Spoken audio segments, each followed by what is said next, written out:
माँ सुनिए, ये किसी को कुछ मत बताइए कृपा करके। दादी माँ, माँ, विवेक भैया, सुनिए, आप सब लोग यहाँ आइए, मुझे आप सब लोगों से कुछ बात करनी है।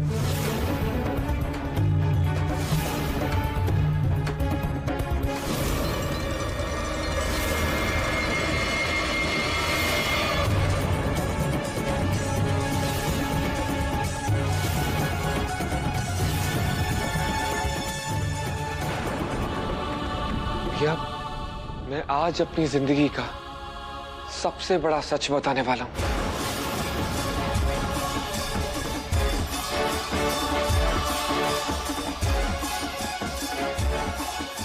नहीं विवेक भैया, इनकी मत सुनिए,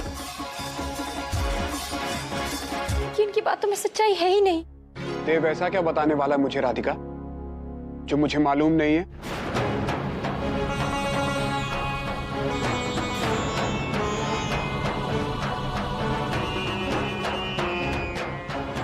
भैया,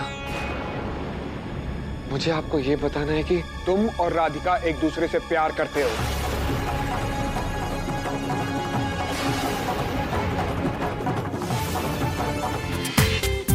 पूरा एपिसोड देखिए ZEE5 पर। आपके लिए ये कहना बहुत आसान होगा भैया,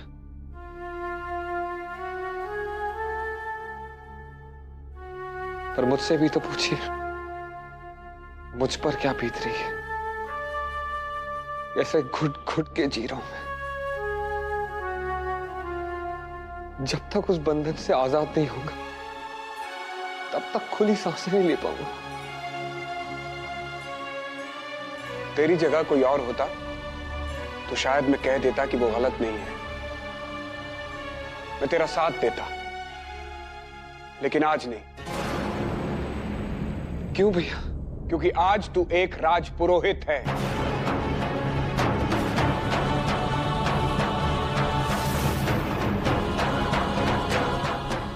देव, तुझे इस परिवार का ही नहीं बल्कि राजपुरोहित के पद का भी मान रखना है। देव, तू मेरे साथ चल।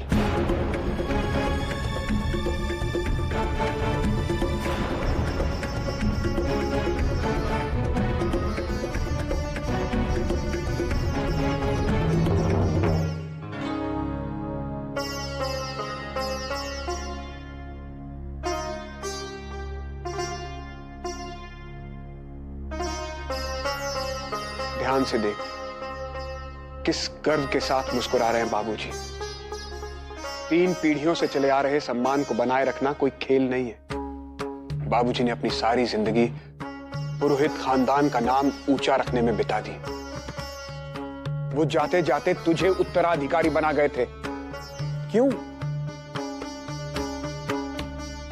ताकि तू राज पुरोहित बनकर उन सारी जिम्मेदारियों को निभा सके जिन जिम्मेदारियों को बाबूजी निभाया करते थे।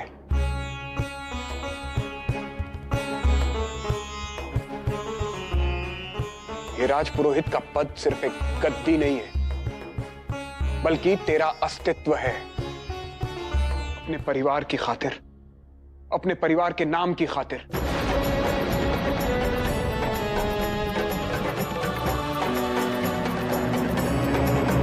मैंने बहुत कोशिश की भैया कि मैं सब कुछ भुलाकर राजपुरोहित बना रहूं,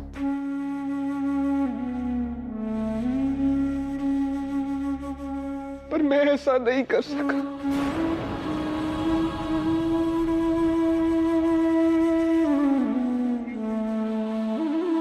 मैं भगवान नहीं हूं भैया, मैं इंसान हूं कि सब कुछ भुलाकर दुख सहता रहूं और मुस्कुराता भी रहूं।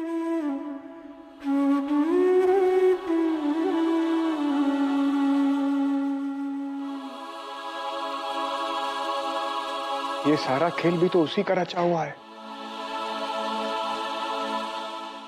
मैं राजपुरोहित का पद संभालने की हालत में होता तो तुझे इतना कभी न सहना पड़ता।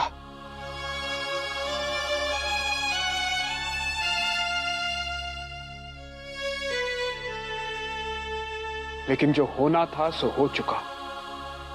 आगे भी वही होगा जो होना है। लेकिन ये पल तेरे हाथ में है देव। फैसला तुझे करना है। और मैं सिर्फ इतना चाहता हूं कि तू जो भी फैसला करे वो देव बनकर नहीं, देव राज पुरोहित बनकर करे।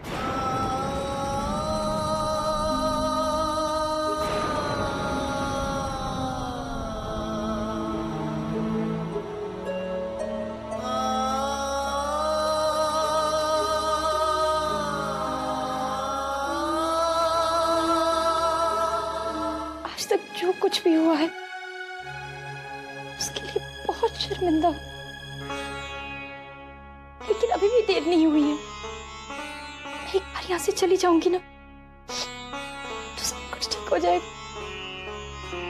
सब कुछ। तुम्हारे यहां से चले जाने से क्या देव तुम्हें प्यार करना छोड़ देगा?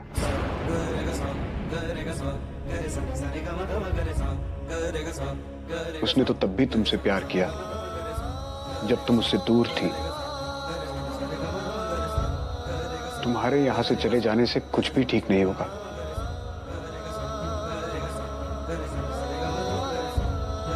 बल्कि बात और बिगड़ जाएगी। घर के कुछ लोगों को शक हो चुका है। अगर तुम यहां से इस तरह चली गई तो उनका शक यकीन में बदल जाएगा। देव भी एक अजीब दौर से गुजर रहा है। अगर जोश में आकर उसने कोई ऐसा काम कर दिया जो उसे नहीं करना चाहिए तो हम लोग कुछ भी नहीं कर पाएंगे। मैं चाहता हूं कि तुम यहां रुक जाओ, कुछ दिन यहां रुककर देव से बात करो। वो तुम्हारी बात जरूर सुनेगा, तुम्हारी बात जरूर समझेगा। प्यार निभाने के लिए एक दूसरे की मदद करनी होती है, एक दूसरे को गिरने से बचाना होता है, संभालना होता है, एक दूसरे को सही राह दिखानी होती है। और तुम ही देव को यह राह दिखा सकती हो। मुझे पूरा यकीन है कि यह काम सिर्फ तुम कर सकती हो राधिका, और कोई नहीं।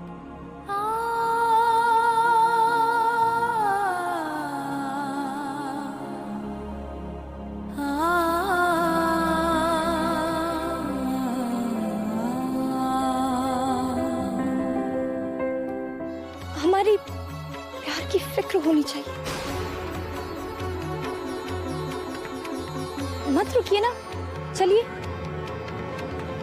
ये सब देखकर आपके पिताजी की आत्मा को बहुत दुख पहुंच रहा होगा, लेकिन मरे हुए लोगों की हम जिंदा लोग क्यों फिक्र करें? आइए चलकर सबको बता देते हैं कि हम एक दूसरे से प्यार करते। चलिए ना। बस करो राधिका, बस करो राधिका, बस करो राधिका, बस करो राधिका, बस करो राधिका।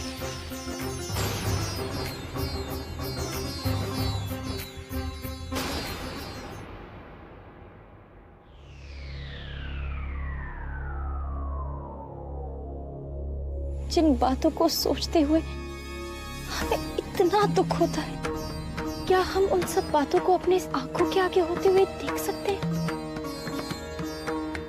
हमारा प्यार हमें जितने भी दुख दे, दर्द दे, दूसरों को सिर्फ खुशी देनी है। प्यार हमें जीने की वजह देता है, आदमी को इंसान बनाता है।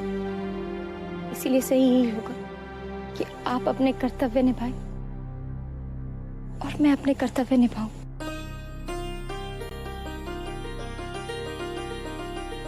अगर आप पूरी लगन से अपने दायित्व को निभाएंगे, मुझे मेरे प्यार पर गर्व होगा।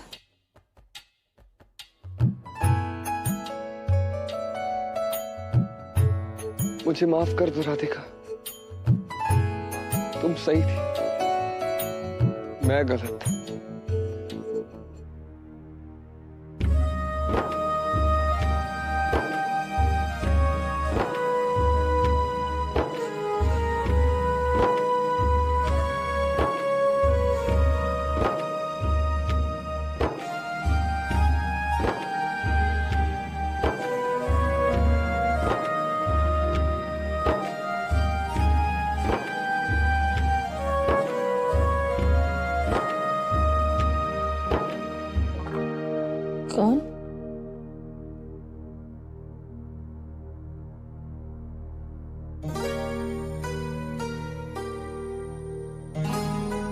देव, क्या बात है बेटा? कुछ कहने आया था? हाँ दादी माँ, पर क्या? दादी सो रही थी? ऐसा कभी हुआ है कि देव अपनी दादी से कुछ कहने आए और दादी सो रही हो? क्या बात है? तू इतना परेशान क्यों लग रहा है? दादी माँ, मुझे माफ कर दीजिए। अरे ये क्या हो गया तुझे? चला बैठ, यहाँ बैठ मेरे पास। अब बता, किस बात की माफी मांग रहा है तू? दादी माँ, मैं कभी समझ नहीं पाया कि मुझ पर कितनी सारी जिम्मेदारी है। मैं आप लोगों की आशाओं पर खरा नहीं उतर पाया। क्यों परेशान हो रहा है बेटा? अरे बेटा, पंछी के एक दिन में उड़ना सीख जाता है, नहीं ना? उसे तो चुपचाप अपने घोंसले में पड़े रहना होता है। चिड़िया उसे दाना खिलाती है, पंख फड़फड़ाना सिखाती है, तब जाके कहीं वो आकाश में उड़ने के लायक बनता है। तू भी सीख जाएगा धीरे धीरे। पर तुझे कुछ पूछना है, सलाह लेनी है तो विवेक है, सुशील है, सब तेरी मदद करेंगे बेटा। जी दादी माँ, आप देखना, आपका देव आपको निराश नहीं होने देगा। मैं पूरी कोशिश करूंगा कि मैं बाबूजी की उम्मीदों को पूरा करूं। मैं उन्हीं की तरह इस परिवार की, इस ट्रस्ट की और इस पद की जिम्मेदारियों को पूरा करूंगा।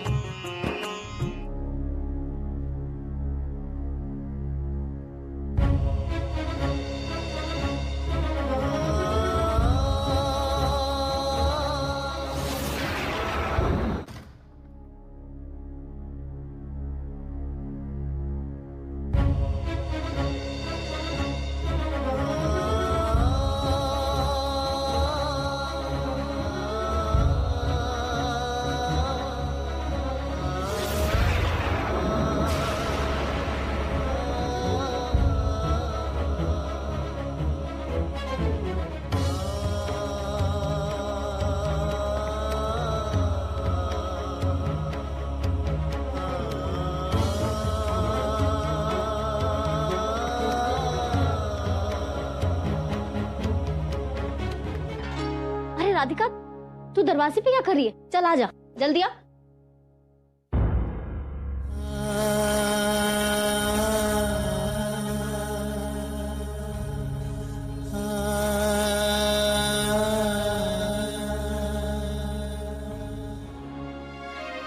क्या जरूरत है ये सब चीज लेने की? इसे चाय पीना ही कम कर दो ना। बाय दादी। बाय माँ। अरे बैठ ना, चाय पी हमारे साथ। नहीं माँ, अभी मूड नहीं है। अरे कम से कम बैठ तो थोड़ी देर। आ, इतनी सुबह सुबह कहाँ जा रहा है? ऑफिस जा रहा था माँ, अकाउंट्स का बहुत सारा काम बाकी है। सोच रहा था जितना जल्दी शुरू करूंगा उतना जल्दी खत्म हो जाएगा। देखा बहू, अपने पिता की भाषा बोलने लग गया। आज राजपुरोहित बनने के साथ ही ऐसा लगता है कि सारे गुण बाबूजी के तुझ में आ गए। सारे न सही, अगर बाबूजी के मुझ में थोड़े भी गुण आ जाए मैं खुद को खुशनसीब समझूंगा। ये भैया, कोई केशव बाबू आए मिलने। अरे हाँ, उन्हें अंदर भेज दीजिए। जी। कौन केशव? दादी माँ, ये हमारे ट्रस्ट के नए सीए हैं। अच्छा।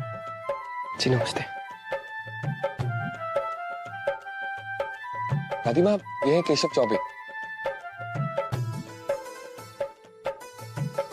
केशव जी, ये है मेरी दादी माँ और मेरी माँ। खुश रहो, खुश रहो। बस बस, खुश रहो। अच्छा तो एक काम करिए, आप मेरी कार के पास जाकर वेट करिए, मैं अपना लैपटॉप लेकर आता हूँ।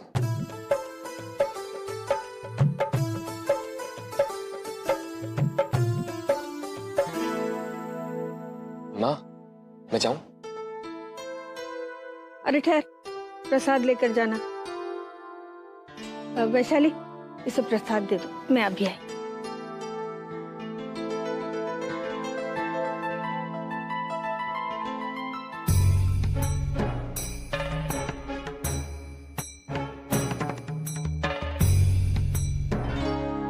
छोटी बहू, जी दादी माँ।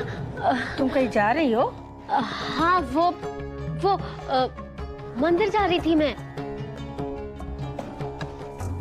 वही वाले मंदिर में जहाँ पे हमने वट सावित्री की पूजा की थी। वो मैंने मन्नत मांगी थी दादी माँ कि अगर मेरा व्रत अच्छे से निपट अच्छे से संपन्न हो जाएगा तो मैं उसी मंदिर में 3 दिन तक जाके पूजा करूंगी। तो बस मैं जाऊं? नहीं,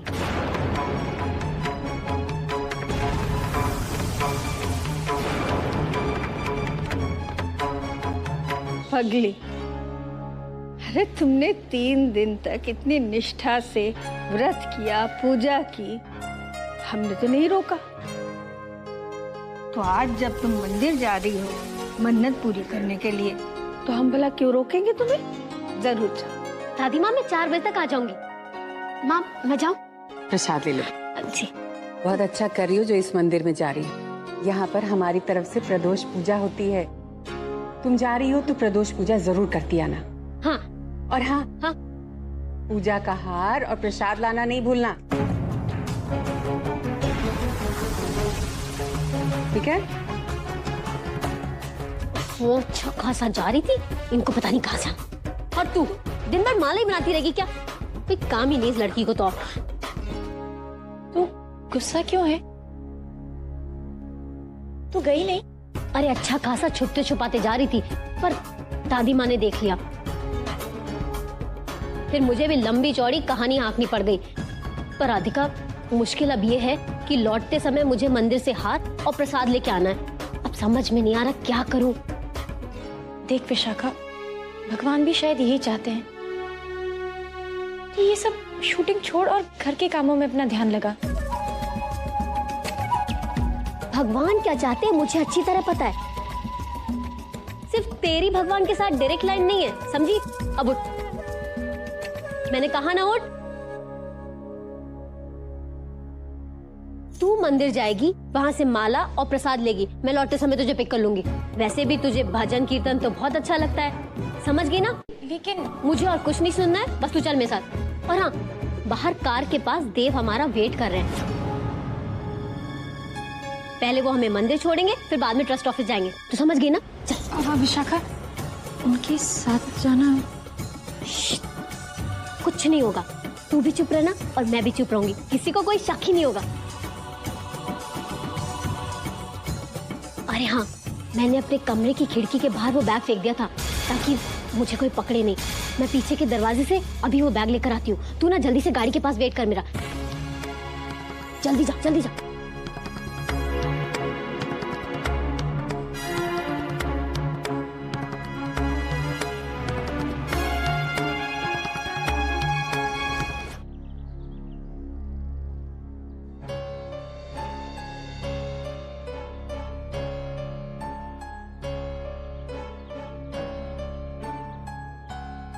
देखिए, मैं नहीं आना चाहती थी, जैसा कि मैंने आपसे कहा था।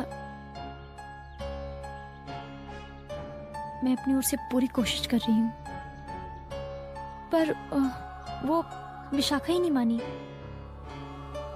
और मुझे आना पड़ा।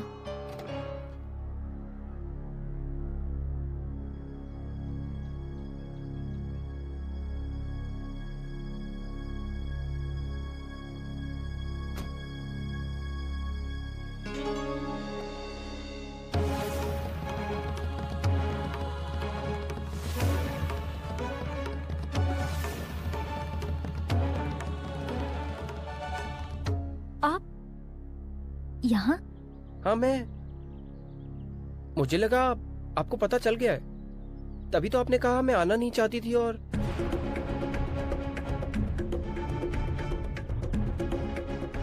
मैं समझता हूँ आपको मेरा यहाँ होना अजीब लग रहा है, पर देखिए हम एक नई जगह मिले हैं और ऐसे में हमें पुरानी सारी बातें भूलकर नए सिरे से पहचान शुरू करनी चाहिए।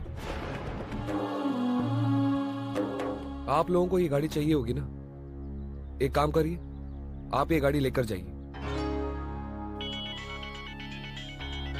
मैं और केशव किसी और गाड़ी में आ जाएंगे। कब आप ड्राइवर को बुलाएंगे, कब वो आएगा?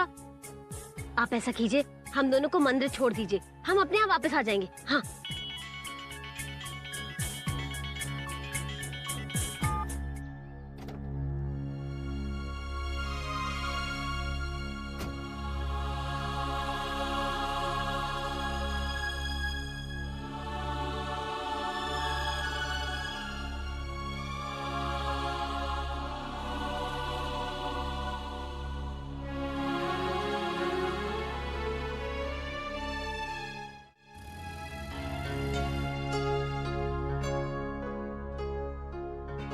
अच्छा केशव जी, ये बताइए कि आपको ये नौकरी कैसे मिली?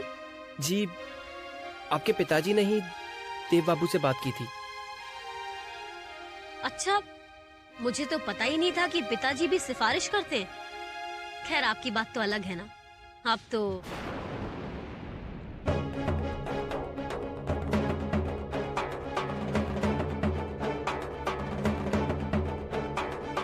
क्यों? केशव की बात अलग क्यों?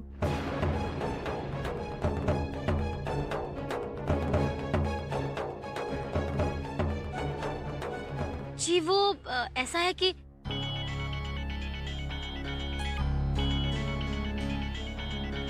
जी, शास्त्री जी बहुत अच्छे से जानते थे कि मेरा सीए के एग्जाम का रिजल्ट बहुत अच्छा आया है,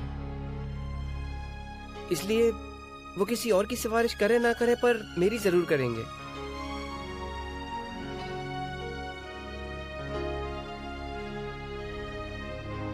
आप कुछ ऐसा कर दीजिए कि राधिका के मन में केशव के प्रति प्रेम जाग जावे। जरूर समधिन जी, भाई राधिका का घर बस जाए, इससे अच्छी बात और क्या हो सकती है। आपने बहुत सही समय पर फोन किया। अरे मैं तो देव को कहकर उसे नौकरी पर से निकलवाने वाली थी, पर अब देखिएगा मैं कैसे जोड़ियां मिलवाती हूँ। बहुत ही शुभ काम करने का संयोग हो रहा है आपके हाथों। आप अब बिल्कुल निश्चिंत हो जाइए। राधे राधे।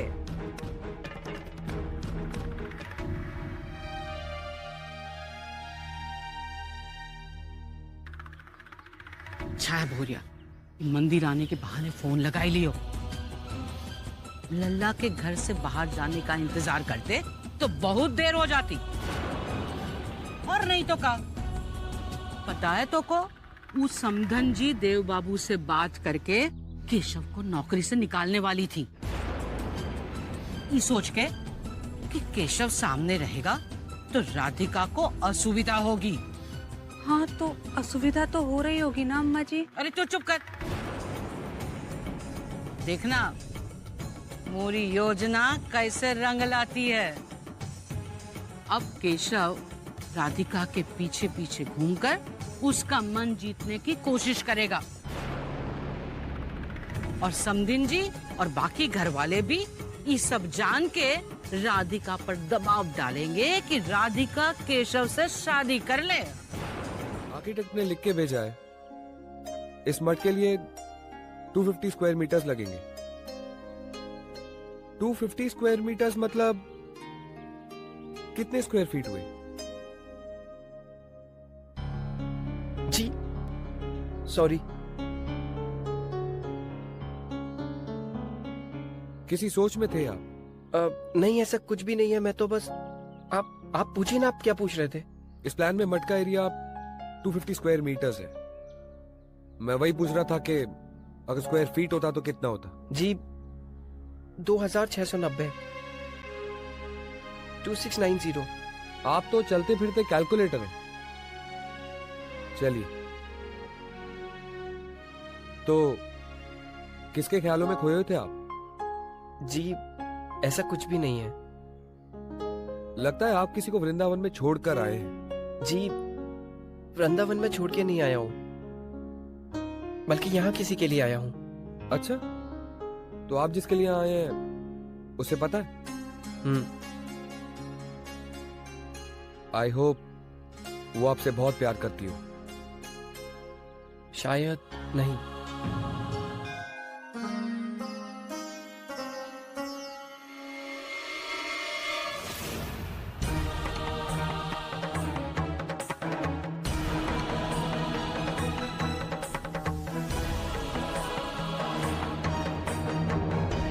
हाय राधिका, आप? हाँ मैम, मृणालिनी। क्यों, क्या हुआ? तुम अकेली यहाँ क्या कर रही हो? विशाखा कहाँ है?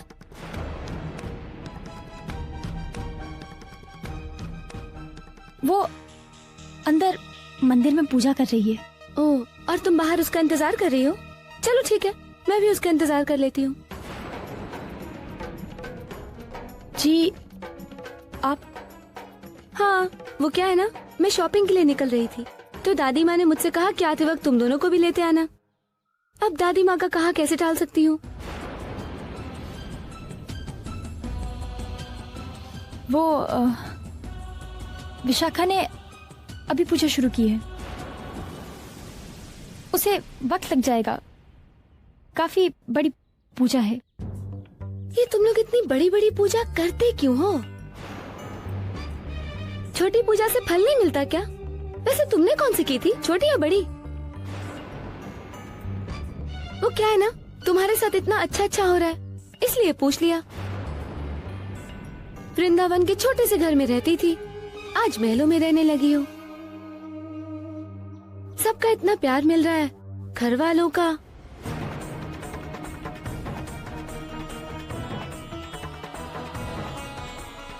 हाँ, अच्छा मैं एक काम करती हूँ, मैं अपना काम निपटा लेती हूँ, फिर आगे तुम लोगों को पिक कर लूंगी। तब तक विशाखा की पूजा भी खत्म हो जाएगी, ठीक है?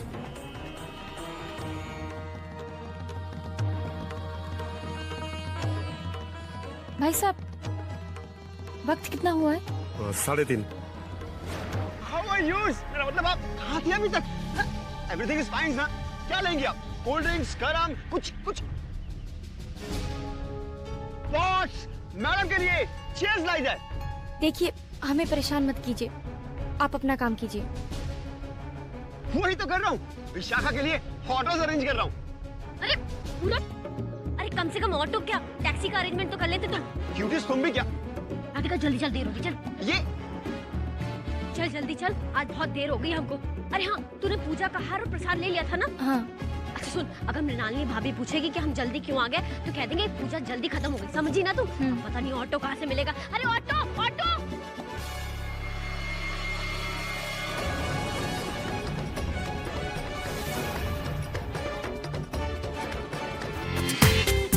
पूरा एपिसोड देखिए ZEE5 पर।